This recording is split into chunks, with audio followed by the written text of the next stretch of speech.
স্বাগত নিউজ 24 সংবাদে আপনাদের সঙ্গে আছি শেখ জায়েদ। দেখছিলেন শিরোনাম, এবার বিস্তারিত। করোনাকালে বেসরকারি হাসপাতালে হচ্ছেটা কি? রাজধানীতে প্রশান্তি বেসরকারি হাসপাতালে আইসিইউ বেডে না রেখেও রোগীকে আইসিইউর বিল ধরিয়ে দেওয়া হয়েছে। বাড়তি বিল আদায়ের জন্য 12 ঘন্টা লাশ জিম্মি করার ঘটনাও ঘটেছে এই হাসপাতালে। এমনকি বিল না দিলে র্যাবকে ধরিয়ে দেয়া ও লাশ আঞ্জুমানে মফিদুলকে দান করার কথাও হুমকি দেওয়া হয়েছে। করোনা আক্রান্ত ও সন্দেহভাজন রোগীকে চিকিৎসা দিলেও রোগীর কোনো তথ্য নেই স্বাস্থ্য অধিদপ্তরে। এমনকি করোনা রোগীর মৃত্যুর রিপোর্টে মৃত্যুর অন্য কারণ লেখা হয়েছে। ইসাদ সোহেলের ক্যামেরায় আরও জানাচ্ছেন হাসান পারভেজ। নোয়াখালীর সুবর্ণচরের সাগরিকা সমাজ উন্নয়ন সংস্থার মৎস্য ও প্রাণী সম্পদ উন্নয়ন কর্মকর্তা ডাক্তার মাহিন উদ্দিন পারভেজ করোনা আক্রান্ত হয়ে 18 জন রাজধানীর মালিবাগের প্রশান্তি হাসপাতালে মারা যান। উপার্জনক্ষম ব্যক্তিকে হারিয়ে পরিবারটি এখন নিঃস্ব।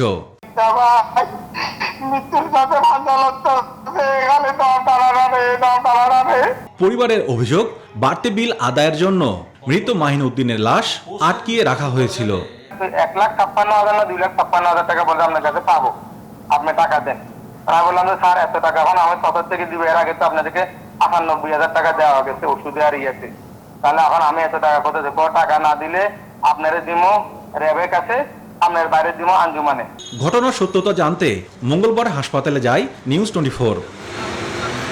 6 তলা এই বিল্ডিং এর 4টি তলা হাসপাতাল হিসেবে ব্যবহার হয়, কিন্তু বাইরে সাইনবোর্ড না থাকলে দেখে বোঝার উপায় নাই এটি হাসপাতাল না আবাসিক বাসা। ভেতরে ঢুকতেই একের পর এক অভিযোগ করতে থাকে রোগীর স্বজনরা।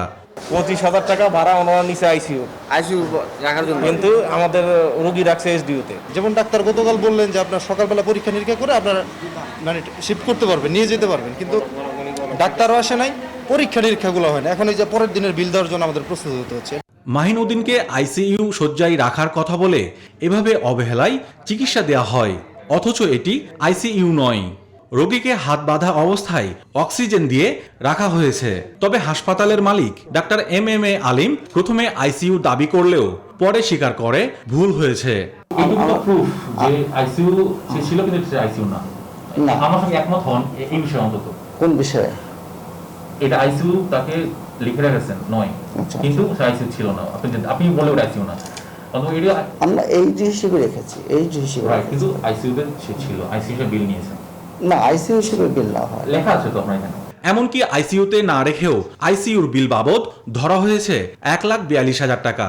আপনার কাগজে লেখা আছে যে আপনার হচ্ছে আইসিইউ বিল 1,42,400 টাকা। আচ্ছা, 5 দিনের, অথচ টাকা রাখছেন এসডিইউতে। অসংগত লোক দেখছেন আপনি? এটা হয়তো লিখতে সেইয়া করেছে কেমন, কিন্তু বিলের কিন্তু খুব বেশি মানে সে এই জু না লেখে আইসিইউ লিখেছে আর কি। এই লেখার প্রিন্টিং মিস্টেক নিয়ে আপনি মানে এটা যদি আমি এই জু লিখি তার বিল এটাই হবে। লাশ আটকিয়ে রেখে বাড়তি বিল নেয়ার অভিযোগ অস্বীকার করলেও পরে মৃত মাহিন উদ্দিনের ভাই হাসপাতালের মালিকের সঙ্গে কথা বলে বিষয়টি পরিষ্কার করা হয়। প্রথম দিন দিচ্ছে আপনার 40,000 টাকা, আর হলো আমরা মারা যাওয়ার সময় 1 লক্ষ টাকা নিচ্ছে। মৃত মাহিন উদ্দিন করোনা রোগী ছিলেন, তাকে করোনা ট্রিটমেন্ট ও ওষুধও দেয়া হয়েছে, কিন্তু হাসপাতাল কর্তৃপক্ষ মাহিন উদ্দিনের মৃত্যুর কারণ করোনা উল্লেখ করেনি। এমনকি স্বাস্থ্য অধিদপ্তরে ও নোয়াখালীতে কোনো তথ্য সংরক্ষণ করা হয়নি। 18 তারিখ এই নামটা আমাদের মধ্যে ইনক্লুড হয় নাই, মানে ডাক্তার মাইনুদ্দিন পারভেজ নামে কোনো না ইনক্লুড হয় নাই। আমাদের 40 জন, তো 40 জনের মধ্যে ইনক্লুড হয় না এটা। এভাবে আরো করোনা রোগী ও সন্দেহভাজন রোগী ভর্তি আছে এই হাসপাতালে, কিন্তু কোনো তথ্য নেই কর্তৃপক্ষের কাছে। তাহলে কি মৃত ও সুস্থ করোনা ব্যক্তিরা সরকারি খাতায় নাম উঠবে না, এমন প্রশ্ন উঠছে। হাসান পারভেজ, নিউজ 24, ঢাকা। ঝুঁকি ও সংক্রমণের হার বিবেচনায় রাজধানীর পূর্ব রাজাবাজারে লকডাউন আরও 7 দিন বৃদ্ধির ঘোষণা দিয়েছেন ঢাকা উত্তর সিটি মেয়র আতিকুল ইসলাম। মঙ্গলবার পূর্ব রাজাবাজার এলাকায় সংক্রামক বর্জ্য ব্যবস্থাপনা কার্যক্রমের উদ্বোধন শেষে এই সিদ্ধান্তের কথা জানান তিনি।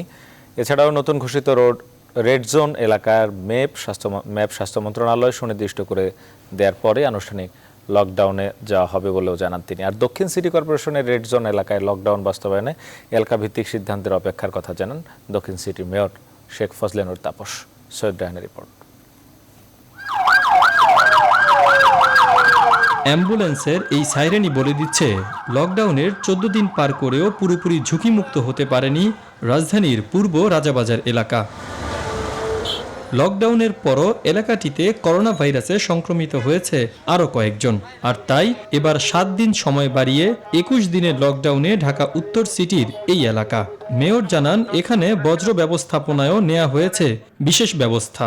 স্বাস্থ্য অধিদপ্তর থেকে বলেছি এই অংশটাকে আমাকে ম্যাপিং করে দিতে হবে, ডিমার্কেশন করে দিতে হবে, যেটি করা হয়েছিল রাজাবাজারে। ঠিক সেই ধরনের অনুরোধ আমাদেরকে যখন দিবেন আমরা মোটামুটিভাবে প্রস্তুত রয়েছি। আমাদেরকে যাওয়ার সাথে সাথে আমাদের ৪৮ থেকে ৭২ ঘন্টা সময় দিতে হবে। আর ১৪ দিন বন্দি থাকা রাজাবাজারের বাসিন্দারা বলছেন বাড়তি সময় হবে তাদের জন্য আরও কষ্টের। মাত্র শুনলাম যে আরো বাড়াচ্ছে, এটার জন্য প্রস্তুত ছিলাম না। আমরা ভাবছিলাম যে ডেডলাইনটা শেষ হয়ে যাবে, আমরা বেরোতে পারবো, অন্যান্য কাজ করতে পারবো। দেখলাম মসজিদের সামনে অনেক লোকজন, ওই কাঁচা বাজার করে ওখানে অনেক লোকজন, বাইরে থেকে ভ্যান যাইয়া ওখানে বিক্রি করে, তাতে কি কতটুকু ফল ফ্রুটস হবে আমার মনে হয়। সুনির্দিষ্ট কোনো গাইডলাইনও নাই লকডাউনের ব্যাপারে, তো বুঝতে পারছি না যে আসলে আমাদের কখন কি করা উচিত। আর ঢাকা দক্ষিণ সিটি কর্পোরেশনের চিহ্নিত রেড জোনে লকডাউনের প্রস্তুতি রয়েছে বলে জানান সেখানকার মেয়র ব্যারিস্টার শেখ ফজলে নূর তাপস। তো সেই ক্ষেত্রে আমরা এই এলাকা ভিত্তিক সিদ্ধান্তটা পেলে আমাদের কার্যক্রম আমরা এর আগে আক্রান্তের হার বিবেচনায় ঢাকার ২ সিটি কর্পোরেশনের ৪৫টি এলাকাকে অত্যন্ত ঝুঁকিপূর্ণ বা রেড জোন হিসেবে চিহ্নিত করে লকডাউনের সুপারিশ করেছিল করোনা প্রতিরোধে গঠিত জাতীয় technical committee. Syed Raihan, news 24, Dhaka. দেশে করোনা আক্রান্ত ও মৃতের সংখ্যা বেড়ে চলেছে অবস্থায় করোনার সংক্রমণ রোধে দেশের বিভিন্ন জেলায় লকডাউন ও রেড জোন ঘোষণা করা হলেও তা মানছেন না অনেকে। অভিযোগ রয়েছে বেশ কয়েকটি জেলায় আইন শৃঙ্খলা বাহিনী তৎপরতা না থাকায় সরকারের নির্দেশনা উপেক্ষা করে অবাধেই ঘুরে বেড়াচ্ছেন স্থানীয়রা। বিস্তারিত ডেস্ক রিপোর্টে। চট্টগ্রামের উত্তর কাকটলি ওয়ার্ড এলাকায় ৭ম দিনের মতো চলছে লকডাউন কঠোরভাবে বাস্তবায়নে কাজ করছে জেলা প্রশাসনের ১০ টিম। মঙ্গলবার সকালে দোকান খোলা রাখার অভিযোগে ও অযথা রাস্তায় চলাফেরা করার দায়ে কয়েকজনকে জরিমানা করে জেলা প্রশাসনের নির্বাহী ম্যাজিস্ট্রেট।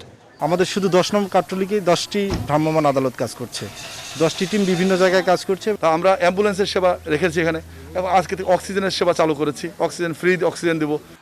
মাদারীপুরের 22টি ইউনিয়ন ও 4টি পৌরসভা রেড জোন ঘোষণা করা হয়েছে। এসব এলাকার বাসিন্দাদের সরকারিভাবে ঘরে থাকার নির্দেশনা থাকলেও তা উপেক্ষা করেই অবাধে ঘুরে বেড়াচ্ছেন অনেকে। স্থানীয়দের অভিযোগ রেড জোন বাস্তবায়নে প্রশাসনের পক্ষ থেকে নেই কোনো তৎপরতা। রেড জোনের যে কার্যকলাপ, এই পুলিশের যে তৎপরতা, এরকম তৎপরতা এখনো মাদারীপুরে পরিলক্ষিত হয় নাই। তো আমরা এখন কি করব? পেটে তাড়িয়ে তো বের হইতে হয়, কিছু করার নাই। নরসিংদী মাধবদী পৌরসভার 4 ও 5 নং ওয়ার্ডে চলছে লকডাউন। এসব এলাকায় প্রশাসনের নজরদারি থাকলেও সচেতনতা নেই সাধারণ মানুষের মাঝে।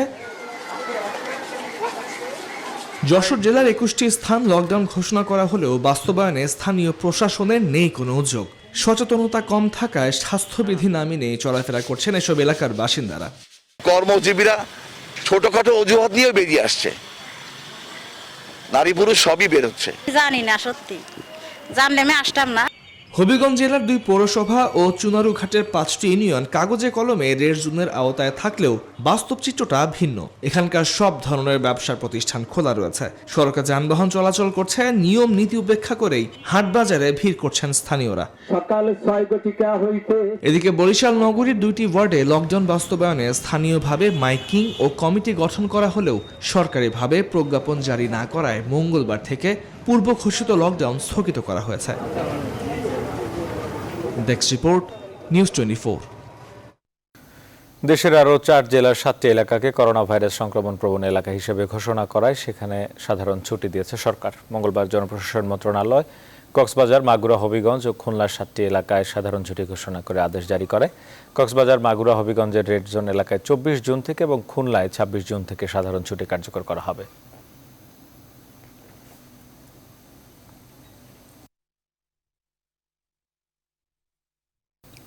সমন্বয়হীনতাই করোনাকালের সবচেয়ে বড় সংকট মনে করেন নিউ ইয়র্ক প্রবাসী চিকিৎসক ফেরদৌস খন্দকার। নিউজ 24-এর সাথে আলাপচারিতায় তিনি বলেন, করোনা যুদ্ধে প্রয়োজন মানবিকতা আর সমন্বয়। করোনাকালে আলোচিত এই চিকিৎসক ভিসার মেয়াদ শেষ হওয়ায় 1 সপ্তাহের মধ্যে আমেরিকা ফিরে যাচ্ছেন। তবে তিনি জানান আগামী 3 সপ্তাহের মধ্যে আবারও ফিরবেন। আশিকুর রহমান শ্রাবণের প্রতিবেদন।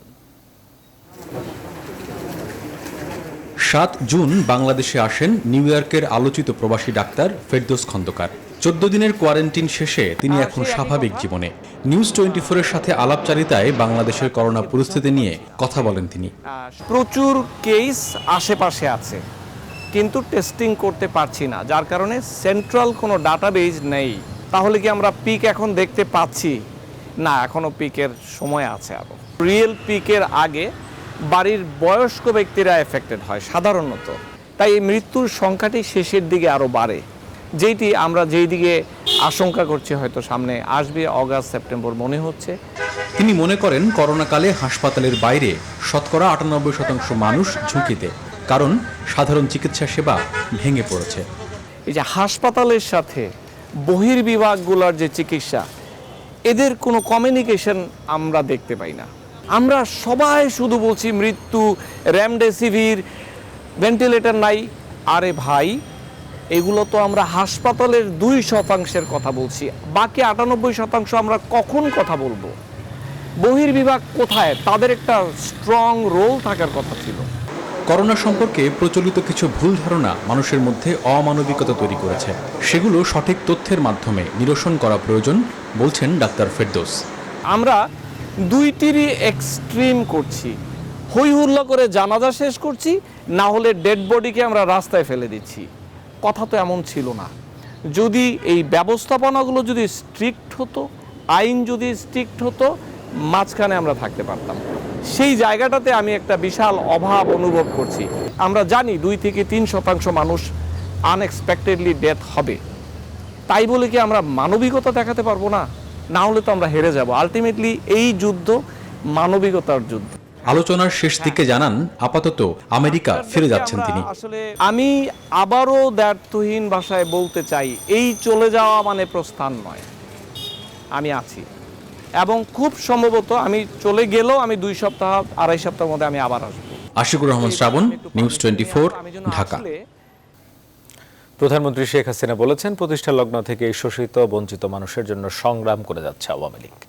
ক্ষুধা, দারিদ্র্য ও শোষণমুক্ত বাংলাদেশ নির্মাণ আওয়ামী লীগের 71তম প্রতিষ্ঠাবার্ষিকীর অঙ্গীকার বলেও জানান তিনি। দলের প্রতিষ্ঠাবার্ষিকীর দিন জাতীয় সংসদে এক অনির্ধারিত বক্তব্যে সংসদ নেতা আরও বলেন, আওয়ামী লীগ ও এর সহযোগী সংগঠনগুলোর নেতাকর্মীরা চলমান করোনা সংকটেও দেশের মানুষের পাশে দাঁড়িয়েছে। আরও জানাচ্ছেন শাহালি জয়। স্বাস্থ্যবিধি মেনে নির্ধারিত সংখ্যক সদস্য নিয়ে মঙ্গলবার সকালে স্পিকার ডক্টর শিরিন শারমিন চৌধুরীর সভাপতিত্বে শুরু হয় সংসদের বাজেট অধিবেশন।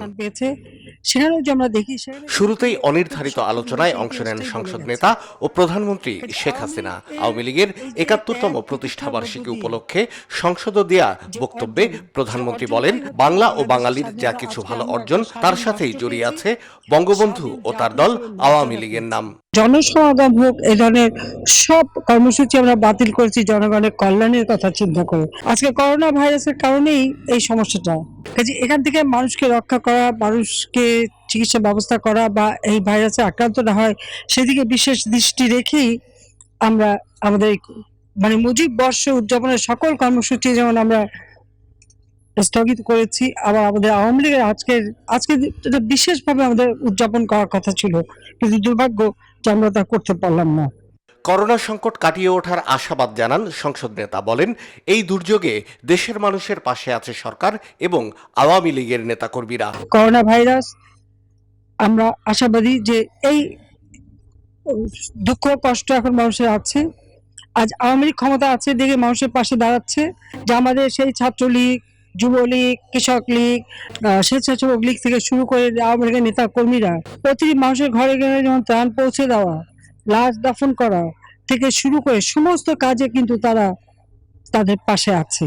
বাংলার ইতিহাসে আজকের দিনটি খুবই গুরুত্বপূর্ণ উল্লেখ করে শেখ হাসিনা বলেন, 1757 সালের 23শে জুন পলাশীর প্রান্তরে বাংলার স্বাধীনতার যে সূর্য অস্তমিত হয়েছিল, আওয়ামী লীগের হাত ধরেই সে সূর্য নতুন করে উদিত হয়। শাহালি জয়, নিউজ 24, ঢাকা। আওয়ামী লীগের সাধারণ সম্পাদক ওবায়দুল কাদের বলেছেন, প্রাকৃতিক দুর্যোগ কিংবা দেশের যে কোনো সংকটে মানুষের পাশে দাঁড়ানো আওয়ামী লীগের ঐতিহ্য। তিনি বলেন, গত 7 দশক ধরে আওয়ামী লীগ সংকটে মানুষের পাশে থেকে এই আস্থা অর্জন করেছে। মঙ্গলবার সকালে আওয়ামী লীগের ৭১তম প্রতিষ্ঠাবার্ষিকী উপলক্ষে ধানমন্ডির ঐতিহাসিক ৩২ নম্বরে বঙ্গবন্ধুর প্রতিকৃতিতে প্রধানমন্ত্রী শেখ হাসিনা ও দলের পক্ষে শ্রদ্ধা নিবেদন শেষে নিজ বাসভবন থেকে ব্রিফিংয়ে এসব কথা বলেন। আমাদের চলমান দুর্বার অগ্রযাত্রায় কিছুটা ছন্দপতন ঘটিয়েছে বৈশ্বিক মহামারী করোনা। শেখ হাসিনার মানবিক এবং দক্ষ নেতৃত্বে আমরা স্রষ্টার অপার রহমতে এ সংকট পাড়ি দিতে সক্ষম হব ইনশাল্লাহ। প্রাকৃতিক দুর্যোগ কিংবা যে কোনো সংকটে মানুষের পাশে দাঁড়ানো আওয়ামী লীগের ঐতিহ্য। 7 দশক ধরে এ দল সংকটে মানুষের পাশে থেকে আস্থা অর্জন করেছে। বঙ্গবন্ধু, বাংলাদেশ এবং আওয়ামী একই সূত্রে গাঁথা। আওয়ামী লীগের ইতিহাস, ত্যাগের ইতিহাস। বঙ্গবন্ধু নিজের জীবন দিয়ে তার প্রমাণ দিয়ে গেছেন। Centre for research and information CRI এর এক ভার্চুয়াল আলোচনায় অংশ নিয়ে এসব মত দেন বক্তারা। বলেন, বঙ্গবন্ধুর দেখানো পথে এখন দেশ চলছে বলেই সুফল পাচ্ছে বাংলাদেশ। বঙ্গবন্ধু, বাংলাদেশ, আওয়ামী লীগ এক সূত্রে গাঁথা হয়ে আছে এবং এটি আমাদের দেশের সাধারণ মানুষ, বিশেষ করে নতুন প্রজন্মের ছেলে মেয়েদের জন্য খুবই একটা সুবিধাজনক অবস্থান। অর্থাৎ আমাদের ইতিহাসটা একেবারে সহজ সরল সোজা রাস্তায় গেছে। আওয়ামী লীগের ইতিহাস তো আত্মত্যাগের ইতিহাস। বঙ্গবন্ধু নিজে জীবন দিয়ে গেছে। বঙ্গবন্ধু যদিও 3.5 বছরে যে পরিমাণ কাজ করে গেছেন এবং যে কাজের যে ধারাটা রচনা করে দিয়ে গেছেন, সেটা আমরা 25 বছরের কাজ তিনি করে গেছেন। এবং জনতা শেখ হাসিনা বাংলাদেশ আওয়ামী লীগের সরকার 96-তে রাষ্ট্র পরিচালনার দায়িত্ব পাওয়ার পর থেকে পুনরায় যেহেতু বঙ্গবন্ধু সেই নির্দেশিত পথে আমরা আমাদের ইকোনমি, আমাদের সবকিছু পরিচালিত করছি বলে আমরা আবার সুদিন দেখতে পাচ্ছি। শুধু সৌদি আরবে যারা অবস্থান করছেন তারাই এবার হজ করার সুযোগ পাবেন। করোনা ভাইরাস পরিস্থিতির কারণে এমন সিদ্ধান্ত নিয়েছে দেশটি। সৌদি আরবের হজ এবং ওমরা বিষয়ক মন্ত্রণালয় এই ঘোষণা দিয়েছে। এবছর সব মিলিয়ে 1000-এর কম মানুষ হজের সুযোগ পাবেন। যারা হজের জন্য টাকা জমা দিয়েছিলেন তারা চাইলে টাকা ফেরত পাবেন, আর আগামী বছর যেতে চাইলে পাবেন অগ্রাধিকার। আশিকুর রহমান শ্রাবণের রিপোর্ট। হজ সারা বিশ্বের মুসলমানদের সবচেয়ে বড় ধর্মীয় জমায়েত। করোনাকালের প্রথম থেকেই প্রশ্ন ছিল 2020 সালের হজ ব্যবস্থাপনার কি হবে। বিষয়টি খোলাসা করেছে সৌদি কর্তৃপক্ষ।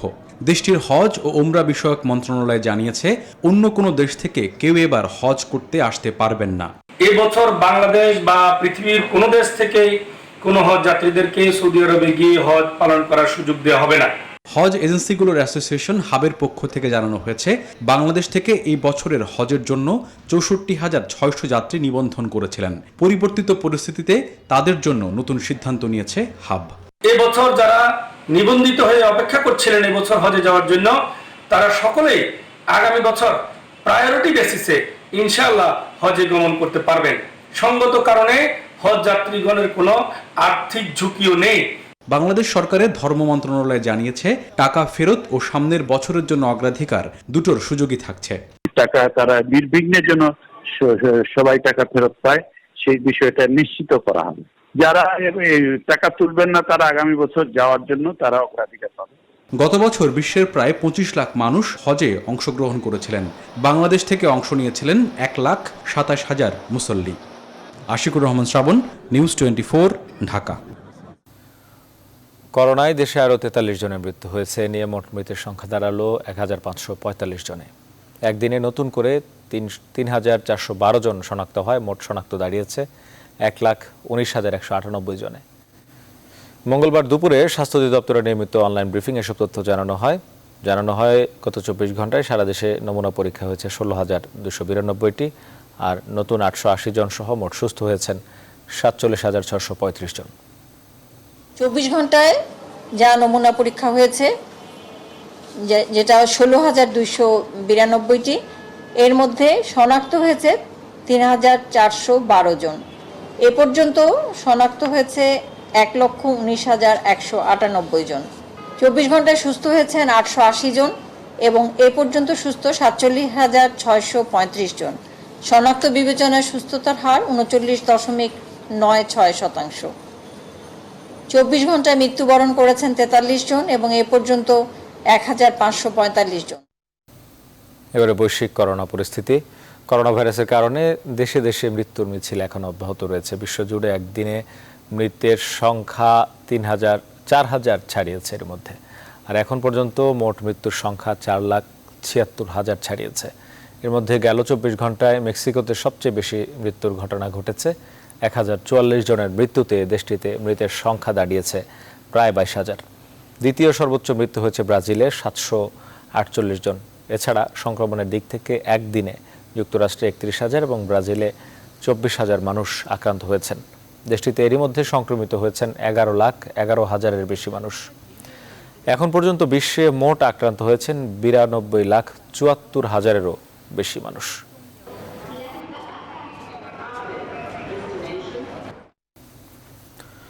করোনা ভাইরাসের প্রভাবে যখন বিশ্বব্যাপী বাড়ছে বেকারত্ব, তখন আগামী 5 বছরের মধ্যে ই-কমার্স ও আইসিটি খাতে 10 লক্ষ কর্মসংস্থান তৈরির সম্ভাবনার কথা বলছে বাংলাদেশ। নিউজ 24-কে দেয়া এক সাক্ষাৎকারে এই সম্ভাবনার কথা জানান তথ্য প্রযুক্তি প্রতিমন্ত্রী জুনায়েদ আহমেদ পলক। মন্ত্রী বলেন, এর মাধ্যমে ঘরে বসে আয়ের সুযোগ পাবে দেশের মানুষ। আরও জানাচ্ছেন রিশাদ হাসান। শূন্য অফিসের ডেস্ক, কম্পিউটারগুলো দীর্ঘদিন হলো পড়ে আছে অব্যবহৃত অবস্থায়। ফিফো টেক নামের বিপিও কল সেন্টার প্রতিষ্ঠানটি গেল 3 মাস হলো কর্মী শূন্য অবস্থায় পড়ে আছে। তবে কি কাজ থেমে আছে? না, ঘরে বসে এই প্রতিষ্ঠানের 2 শতাধিক কর্মী কাজ করছেন নিয়মিতভাবে। ফলে করোনার মহামারীও থামিয়ে রাখতে পারেনি আইটি প্রতিষ্ঠানটিকে। শুধু একটা জায়গাতে তাদেরকে প্রপার ট্রেনিং দিতে হবে, কিভাবে বাসায় বসে কাজ করা, সে মানসিকতা তৈরি করে দিতে হবে তাদেরকে। তাহলে আমরা ভালোভাবে আমরা আউটকাম করতে পারবো। এবং ভবিষ্যতে কিন্তু ওয়ার্ক ফ্রম হোমটা একটা বড় মাধ্যম হচ্ছে, এবার আমরা কিন্তু বুঝতে পারছি।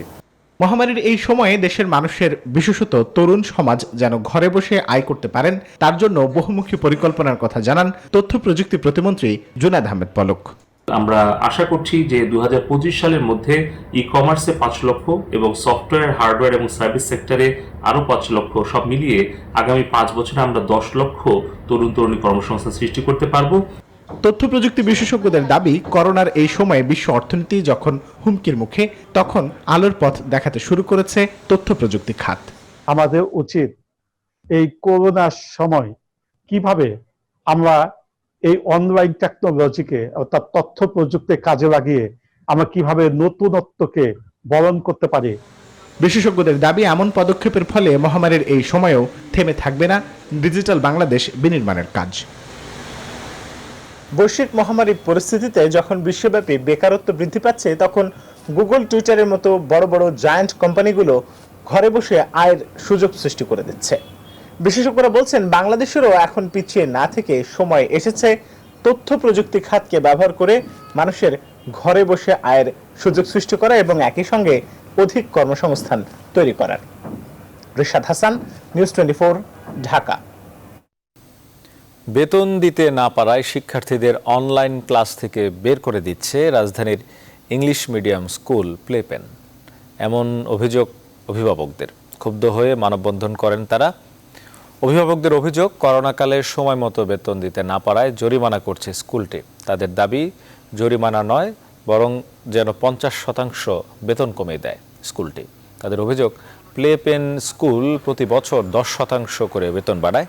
মহামারী শেষ না হওয়া পর্যন্ত বেতন আর না বাড়ানোর দাবি অভিভাবকদের। এছাড়া লেট ফিও মওকুফের দাবি জানান তারা। অভিভাবকরা আরও অভিযোগ করেন, মানববন্ধন শেষে স্মারকলিপি জমা দিতে গেলে স্কুলের পক্ষে কেউ তা গ্রহণ করেনি।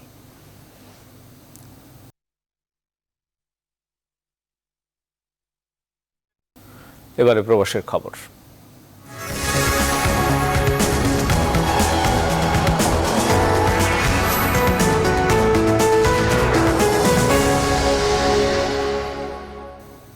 চলমান করোনা পরিস্থিতিতে আমদানি রপ্তানি বন্ধ থাকায় ব্যবসায়িক ক্ষতির মুখে সংযুক্ত আরব আমিরাতের গার্মেন্টস ব্যবসায়ীরা। লকডাউন শিথিলের পর করোনাকালীন ক্ষতি পোষাতে এখন নীরবে শ্রম দিচ্ছেন তারা। ব্যবসায়ীরা বলছেন, পরিস্থিতি স্বাভাবিক হয়ে এলে আবারও এই সেক্টরে ঘুরে দাঁড়ানো সম্ভব। সহকর্মী কামরুল হাসান জনির পাঠানো তথ্য ছবিতে ডেস্ক রিপোর্ট। আমিরাতের আজমান গার্মেন্টস শিল্পের জন্য অন্যতম প্রাদেশিক শহর। এখানে 2000 গার্মেন্টস ব্যবসায়ী সহ প্রায় 10,000 বাংলাদেশি এই শিল্পের সঙ্গে জড়িত। রপ্তানিকারক, পাইকারি কিংবা খুচরা ব্যবসায়ী আলাদা আলাদা শ্রেণীবিন্যাস থাকলেও এই পেশায় জড়িতরা নিজ নিজ কর্মগুণে সফল। তবে চলমান করোনা পরিস্থিতি সকলকে ব্যবসায়িক ক্ষতির মুখোমুখি এনে দাঁড় করেছে। ক্ষতির পরিমাণ প্রায় 15 মিলিয়ন দিরহাম ছাড়িয়ে যেতে পারে বলেও ধারণা করছেন ব্যবসায়ীরা। ইম্পোর্ট করা যাচ্ছে না, ইম্পোর্টের যারা আছে এদের সেল জিরো হয়ে গেছে, যার কারণে ওদের কাছে ওভার স্টক হয়ে গেছে, ক্যাশ ফ্লো বন্ধ হয়ে গেছে। তো more than 60 million I think so all together, almost it's around I think. বিশেষ করে আজমানের ক্ষুদ্র ও মাঝারি গার্মেন্টস ব্যবসায়ীদের এক প্রকার হতাশ করেছে বর্তমান পরিস্থিতি। কাজ কাম তো সবকিছু বন্ধ ছিল, তারপরে জীবিকার টানে আমরা কাজ কাম কিছু ভাবে করতেছিলাম। তবে করোনা ভাইরাসের প্রাদুর্ভাব শুরু হলেও পুরনো অর্ডার থাকায় কোনো কোনো ব্যবসায়ীদের তেমন ক্ষতির মুখে পড়তে হয়নি, বরং পিপিই, মাস্ক ও মেডিকেল সরঞ্জাম তৈরিতে সময় পার করছেন তারা। বেশ কিছু অর্ডার ছিল বড় বড় ফার্মেসি এবং গভর্নমেন্টের যে হসপিটাল থেকে, মেডিকেলের এই অর্ডার থাকার কারণে আমরা বেশ একটা ক্ষতিগ্রস্ত হইনি। লকডাউন শিথিলের পর ধীরে ধীরে কর্মমুখী হচ্ছেন এই পেশায় জড়িত প্রবাসীরা।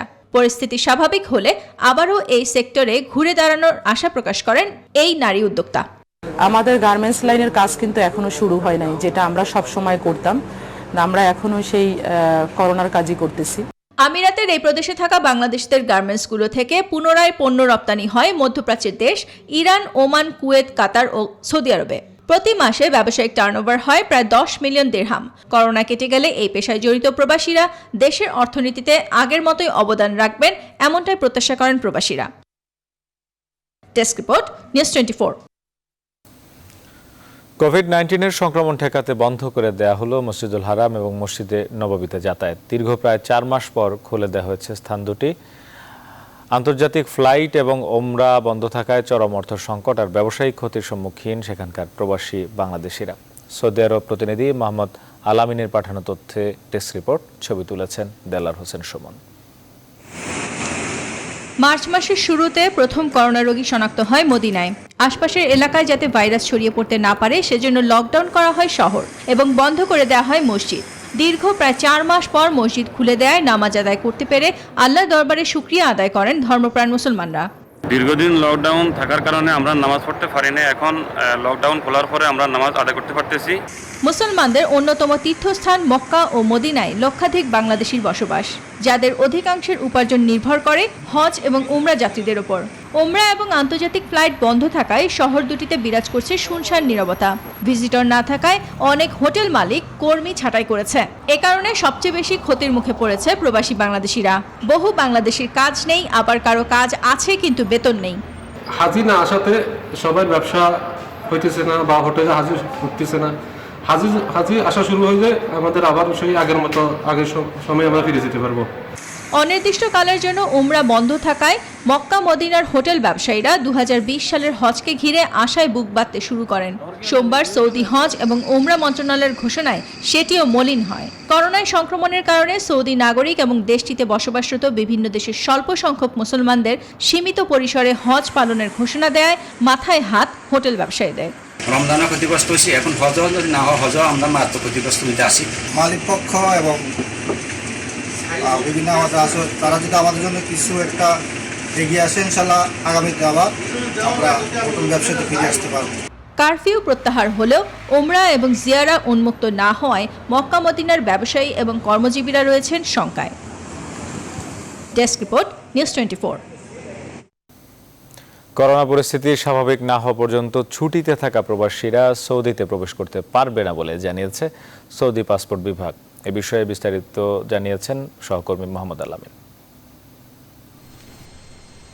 অবশেষে 2020 সালের হজ অনুষ্ঠান আয়োজনের ঘোষণা দিয়েছে সৌদি আরব। তবে বিগত বছরের মতো ব্যাপক পরিসরে নয়, 2020 সালের হজ হবে সীমিত পরিসরে অল্প সংখ্যক ধর্মপ্রাণ মুসলমানদের নিয়ে। তবে এই বছর বহির্বিশ্ব থেকে কোনো হাজি আসতে পারবে না, শুধুমাত্র সৌদি আরবের নাগরিক এবং ইতিমধ্যে সৌদি আরবে অবস্থান করছেন এমন বিদেশি নাগরিকদের নিয়ে হজ অনুষ্ঠান করার ঘোষণা দিয়েছে সৌদি হজ এবং উমরা মন্ত্রণালয়। সৌদি হজ এবং উমরা মন্ত্রণালয়ের বিবৃতিতে বলা হয়েছে এই বছর করোনা পরিস্থিতির কারণে বিভিন্ন সংস্থার সাথে আলোচনা করে তাদের পরামর্শ অনুযায়ী তারা এই সিদ্ধান্ত নিয়েছে। সেখানে বলা হয়েছে যে এই বছর হজের যে আনুষ্ঠানিকতা হবে সেখানে সীমিত পরিসরে অনুষ্ঠান আয়োজন সম্পন্ন করা হবে। তবে বলা হয়েছে বেশ কিছু শর্ত দিয়ে এই হজ অনুষ্ঠান করা হবে।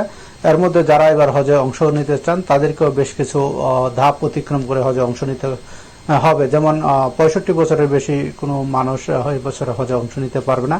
আর যারা দীর্ঘদিন ধরে বিভিন্ন রোগে ভুগছেন তাদেরকেও এবার হজে নেওয়া হবে না। তাছাড়া হজে যারা যেতে ইচ্ছুক তাদেরকে অবশ্যই স্বাস্থ্য পরীক্ষায় উন্নীত হয়ে যেতে হবে। তাছাড়া হজ চলাকালীন সময়ে প্রতিদিনই স্বাস্থ্য পরীক্ষা পর্যবেক্ষণ করা হবে। তাছাড়া হজ শেষ হলে নিজ নিজ খরচে তাদেরকে আইসোলেশনে যেতে হবে।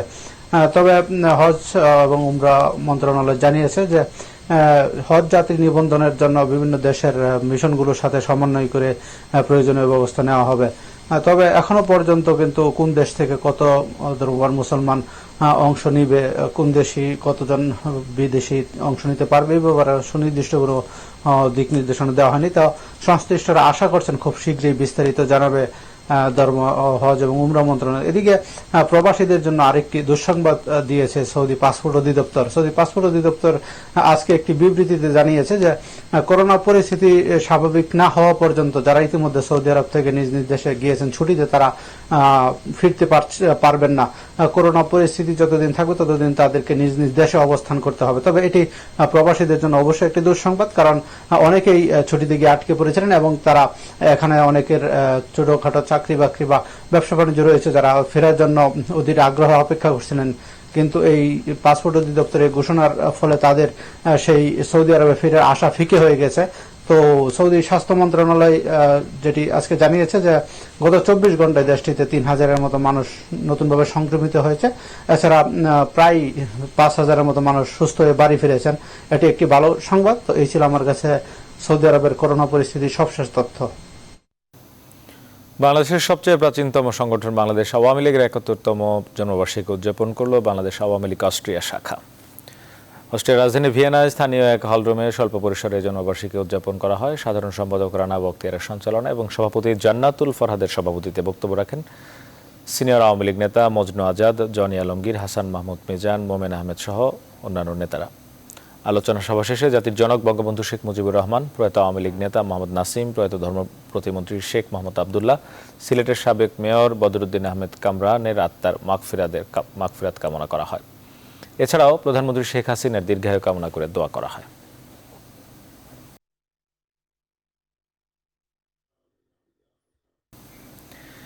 ইতালির করোনা পরিস্থিতি অনেকটাই ভালোর দিকে। সেখানকার সর্বশেষ অবস্থা জানিয়েছেন প্রবাসী সাংবাদিক নাজমুল হোসেন। প্রাদুর্ভাব প্রায় শেষের পথে। ইতিমধ্যেই ইতালি সচ্ছল হতে শুরু করেছে এবং প্রতিদিন আক্রান্ত এবং মৃত্যুর সংখ্যা নাই বললেই চলে। এখন পর্যন্ত গড়ে প্রতিদিন আক্রান্তের সংখ্যা শতাধিকের নিচে এবং মৃত্যুর সংখ্যা 20 এবং 30 জনের বেশি বা 50 ঊর্ধ্বের বেশি হচ্ছে না। সেই ধারাবাহিকতায় ইতালিতে প্রবাসীরা, বিভিন্ন দেশের নাগরিকরা এবং পর্যটকরা বিভিন্ন জায়গায় ঘোরাফেরা করছেন। তবে করোনা ভাইরাসের যে আইন রয়েছে সেই আইন মেনেই সবাই চলাফেরা করছেন। আপনারা জানেন যে গত কয়েকদিন আগে বাংলাদেশ থেকে 2টি চার্টার ফ্লাইট ইতালিতে এসেছে। সেই চার্টার ফ্লাইটের কয়েকজন প্রবাসী বাংলাদেশের মধ্যে করোনা ভাইরাসের প্রাদুর্ভাব পাওয়া গিয়েছে। ইতিমধ্যেই প্রায় 10 জনের মতো প্রবাসী বাংলাদেশি ইতালিতে করোনা ভাইরাসের আক্রান্ত হয়েছেন বলে জানতে পেরেছি। তা বাংলাদেশ থেকে যখন ইতালিতে আসেন 14 দিনের কোয়ারেন্টাইনের যে নিয়ম রয়েছে সেগুলো মানছেন না বলে অভিযোগ রয়েছে বিভিন্ন পত্র। করোনা ভাইরাস অনেকটাই নিয়ন্ত্রণে। মালয়েশিয়ার দেশের সবশেষ পরিস্থিতি জানিয়েছেন সহকর্মী সাদাত হোসেন। ধন্যবাদ। বৈশ্বিক মহামারী করোনা ভাইরাস অনেকটা নিয়ন্ত্রণে মালয়েশিয়ায়। মালয়েশিয়া সরকারের নেওয়া সঠিক সময় সঠিক সিদ্ধান্ত, দেশটির জনগণ এটি মেনে চলাতে অনেকটাই নিয়ন্ত্রণে মালয়েশিয়াতে। মালয়েশিয়ার স্বাস্থ্য মন্ত্রণালয় গত 24 ঘন্টায় তথ্য অনুযায়ী নতুন করে আক্রান্ত হয়েছে 3 জন। এই নিয়ে সর্বমোট আক্রান্ত হয়েছে 8,590 জন। নতুন করে 9 জন সুস্থ হয়েছে। এই নিয়ে সর্বমোট সুস্থ হয়েছে 8,186 জন। আর নতুন করে কোনো করোনা রোগী মৃত্যুবরণ করেনি, অর্থাৎ মৃত্যুর সংখ্যা 121 রয়েছে। তবে এই পর্যন্ত দেশটিতে 243 জন চিকিৎসাধীন রয়েছে। দীর্ঘদিন বন্ধ থাকার পর মালয়েশিয়া আগের মতো ফিরে আসলো। মালয়েশিয়া সরকারের ঘোষণা অনুযায়ী রিকভারি মুভমেন্ট কন্ট্রোল অর্ডার এটি 31শে আগস্ট পর্যন্ত চলবে। তবে দেশটিতে স্থানীয় নাগরিকদের কর্মসংস্থান নিশ্চিত করতে চলতি বছরে কোনো ধরনের বিদেশি শ্রমিক রপ্তানি করবে না। দেশটির মানব সম্পদ মন্ত্রী এমনটি ঘোষণা দিয়েছে। মালয়েশিয়াতে এ পর্যন্ত 171 জন বাংলাদেশি আক্রান্ত হয়েছে, তবে আক্রান্তদের মধ্যে অনেকে সুস্থ হয়ে বাড়ি ফিরেছে। এখন পর্যন্ত কোনো বাংলাদেশি মৃত্যুবরণ করেনি। তো এই ছিল সৌদি আরবে প্রবাসীদের করোনা নেগেটিভ সার্টিফিকেট দেওয়ার নামে বাণিজ্য ও হয়রানির অভিযোগ উঠেছে। স্পেশাল ফ্লাইটে দেশে ফেরার আগে 250 রিয়াল খরচ করে করোনার জন্য অনুমোদিত নয় এমন মেডিকেল সেন্টার থেকে এই সার্টিফিকেট নিতে বাধ্য করছে দূতাবাস। এমনকি ওই মেডিকেলে করোনা টেস্টের নামে কেবল করোনার উপসর্গ যাচাই করা হচ্ছে, অথচ ঢাকার সিভিল এভিয়েশন কর্তৃপক্ষ বলছে বাংলাদেশি নাগরিকদের জন্য এই সার্টিফিকেট বাধ্যতামূলক নয়। লাকমিনা জেসমিন সোমার রিপোর্ট। করোনা মহামারীর মধ্যে বিপদে পড়ে সৌদির রিয়াদ ও জেদ্দা থেকে বাংলাদেশ বিমানের স্পেশাল ফ্লাইটে 3 গুণ বেশি ভাড়া দিয়ে ঢাকায় ফিরতে হচ্ছে প্রবাসীদের। তার উপরে খরচের নতুন বোঝা চেপে বসেছে করোনা নেগেটিভ সার্টিফিকেট। 250 রিয়াল বা প্রায় 6000 টাকা খরচ করে এই সার্টিফিকেট নেওয়ার নিয়ম করেছে দূতাবাস কর্তৃপক্ষ। অবশ্যই কমানোটা দরকার। আমাদের এখন সামর্থ্য নাই, আমরা এখানে মৃত্যু পথযাত্রী কিন্তু 10 টাকার ওষুধ কিনা ক্ষমতা নাই। যারা সমস্যাগ্রস্ত তারা আসলে এটি বহন করতে খুবই কষ্ট হচ্ছে। যারা ওরা নিতেছে 250 করে এক একটা লোক থেকে নিতেছে, তো এটা যদি সুলভ মূল্যে বা ফ্রি ভাবে দেওয়া হয় তাহলে মনে হয় যে আমাদের জন্য অনেকটাই বেটার হবে। এখানেই শেষ না, করোনা টেস্টের জন্য অনুমোদিত না এমন একটি মেডিকেল সেন্টার থেকে এই সার্টিফিকেট নিতে বলা হয়েছে, যেখানে করোনা টেস্টের নামে কেবল উপসর্গ যাচাই বাছাই করা হচ্ছে। সৌদি সরকার তো করোনা টেস্টের জন্য এটাকে অনুমোদন দেয়নি, তো সেখানে আমাদের যে 250 রিয়াল খরচ করে তাদের এটা করতে হচ্ছে, এটা অনেকের জন্য একটু বার্ডেন হচ্ছে। এই জন্য স্যার জিজ্ঞেস করতেছি। আমি অস্বীকার করি না, কিন্তু সৌদি তোমাকে যেটা বললাম যে এখানে সৌদি সিমটম ছাড়া এখানে টেস্টই করতে চায় না, তো তখন কি করবে বলো? বাড়তি সতর্কতাকে স্বাগত জানানো হলেও ঢাকা এয়ারপোর্টে বাংলাদেশিদের জন্য এই সার্টিফিকেট বাধ্যতামূলক না বলছে সিভিল এভিয়েশন কর্তৃপক্ষ। ফরেনারদের জন্য বাধ্যতামূলক, তারা যদি না নিয়ে আসে তাদেরকে দেশে ফেরত পাঠিয়ে দিব। আচ্ছা, আর বাংলাদেশিদের ক্ষেত্রে? বাংলাদেশি যদি না নিয়ে আসে তাদেরকে ইনস্টিটিউশনাল কোয়ারেন্টাইনে যেতে হবে। অন্যান্য দেশের মতো সৌদিতেও সংকটে থাকা প্রবাসীদের বিনামূল্যে উপসর্গ পরীক্ষা করার দাবি প্রবাসীদের।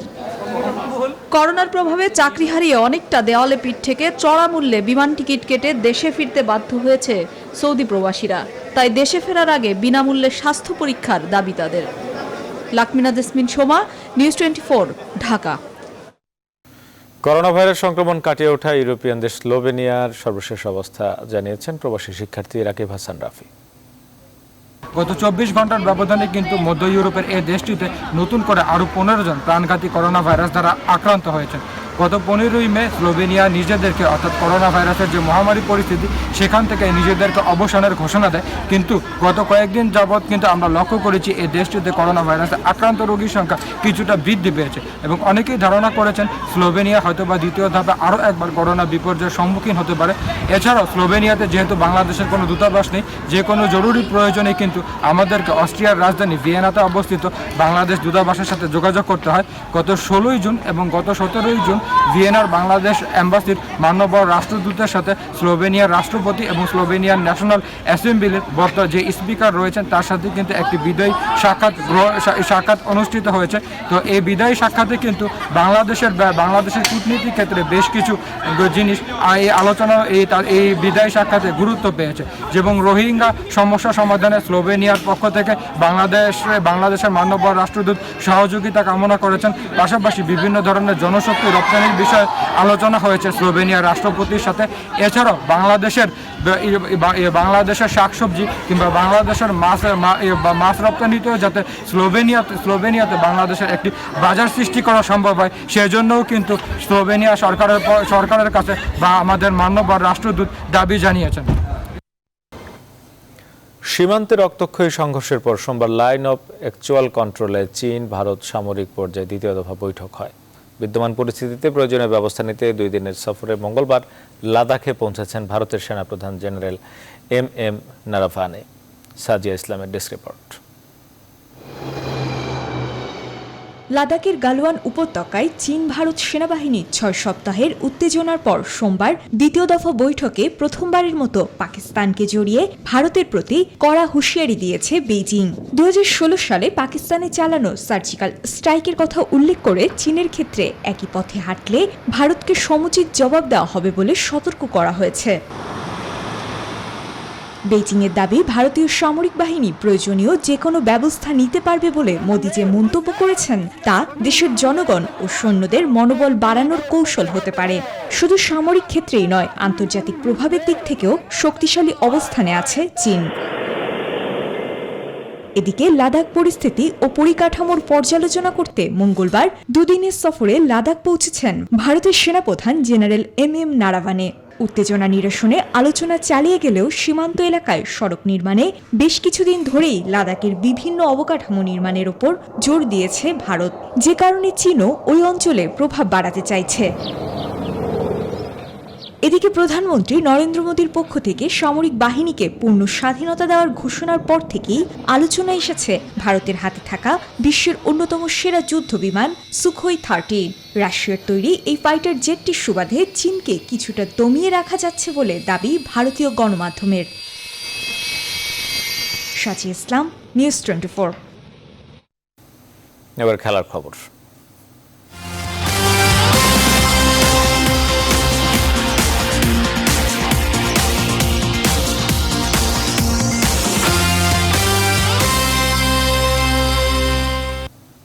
করোনা ভাইরাসের কারণে স্থগিত হলো বাংলাদেশ ও নিউজিল্যান্ডের মধ্যকার টেস্ট সিরিজ। চলতি বছরের আগস্টে সাদা পোশাকের 2 ম্যাচ খেলতে বাংলাদেশে আসার কথা ছিল কিউইদের। তবে করোনা পরিস্থিতির নিয়ন্ত্রণে না আসায় 2 বোর্ডের সমঝোতায় নেওয়া হলো এমন সিদ্ধান্ত। বাংলাদেশ ক্রিকেট বোর্ডের প্রধান নির্বাহী নিজামুদ্দিন চৌধুরী জানিয়েছেন, খেলোয়াড় ও খেলা সংশ্লিষ্ট সকলের স্বাস্থ্য ঝুঁকির কথা বিবেচনায় আপাতত স্থগিত করা হয় টেস্ট চ্যাম্পিয়নশিপের অন্তর্ভুক্ত 2 ম্যাচ। মাশরাফি বিন মুর্তজা, নাফিস ইকবাল ও নাজমুল ইসলাম অপুর জন্য দোয়া চাইলেন বাংলাদেশ জাতীয় দলের ব্যাটসম্যান সাব্বির রহমান। করোনা আক্রান্ত 22 গজের এই 3 সেনা দ্রুত সুস্থ হয়ে উঠবেন এমন কামনা সাব্বির রহমানের। নিজের ফেসবুকে লাল সবুজের সাবেক অধিনায়ক লিখেছেন, বাসায় থেকেই প্রয়োজনীয় চিকিৎসার সেবা নিচ্ছেন। বিস্তারিত রিপোর্টে। মাশরাফির করোনা আক্রান্তের খবর নাড়িয়ে দিল দেশের ক্রীড়াঙ্গনকে। নিয়মিত প্রিয় নড়াইল এক্সপ্রেসের খোঁজ খবর জানতে আগ্রহী বাংলার ভক্তরা নিজের ফেসবুকে লাল সবুজের সাবেক অধিনায়ক লিখেছেন, বাসায় থেকেই প্রয়োজনীয় চিকিৎসা সেবা নিচ্ছেন। ভিত্তিহীন খবর, হাসপাতালে বেড না পাওয়া। জানা গেছে, মাশরাফিকে পরামর্শ দিচ্ছেন প্রধানমন্ত্রীর ব্যক্তিগত চিকিৎসক অধ্যাপক ABM আব্দুল্লাহ। নিয়মিত খোঁজ খবর রাখছেন বিসিবির চিকিৎসকরাও। শুধু মাশরাফি নয়, নাজমুল ইসলাম অপু, সাবেক টাইগার নাফিস ইকবালও আক্রান্ত করোনায়। এ দুজনও আছেন হোম আইসোলেশনে। টিন টাইগারের করোনা আক্রান্তের খবরে দোয়া চাইলেন জাতীয় দলের ব্যাটসম্যান সাব্বির রহমান। মাশরাফি ভাই, নাজমুল হাসান অপু, নাফিস ইকবাল ভাইদের করোনা হয়েছে শুনে নিউজটা খুবই খারাপ লাগতেছে। আসলে কি বলবো বুঝতে পারছি না, বাট আল্লাহর কাছে প্রার্থনা করি তারা যেন সুস্থ হয়, তাড়াতাড়ি যেন ক্রিকেট অঙ্গনে ফিরে আসে এবং তাদের পরিবারকে সুস্থতা দান করুন এবং সবাই যেন সুস্থ থাকে সে উপলক্ষে এবং সেইভাবেই দোয়া চাচ্ছি। এবং সবাই প্লিজ ওনাদের জন্য দোয়া করবেন যেন তারা যেন সবাই সুস্থ থাকে এবং সুস্থ হয়ে যেন আবার যে যা জায়গায় কামব্যাক করতে পারে ইনশাআল্লাহ। আত্মবিশ্বাসী মাঠের সেনারা ওরা ফিরুক, করোনাকে জয় করে, এমন প্রার্থনা সবার। আরিফুল ইসলাম, নিউজ 24। শেষ করবো এখনকার সংবাদ আয়োজন। যাওয়ার আগে শিরোনামগুলো আরো একবার।